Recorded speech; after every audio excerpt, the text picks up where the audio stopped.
La nuit est tombée à Khartoum, mais les affrontements se poursuivent. Plusieurs quartiers sont plongés dans le noir. L'appel à la prière retentit en même temps que des tirs à l'arme lourde et des explosions. Le conflit a pris des allures de guérilla de rue, mais la situation reste obscure. Les deux hommes se contredisent dans leurs déclarations. Le général Burhan a affirmé que l'armée régulière contrôlait le palais présidentiel et l'aéroport international, plutôt revendiqué par les forces de soutien rapide. L'aviation a bombardé cet après-midi des bases et des positions tenues par les hommes de Hemeti.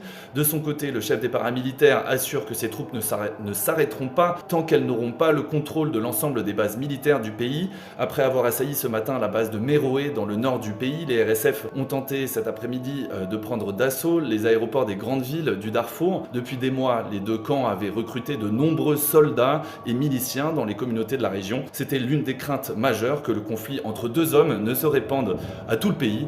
Pour de nombreux Soudanais, en cette fin de mois de Ramadan, c'est le pire scénario envisageable. Ils disent que ce n'est pas leur combat, mais qu'ils payent encore le prix des 30 ans de règne d'Omar al-Béchir qui avait planté les graines d'une confrontation entre ces deux armées.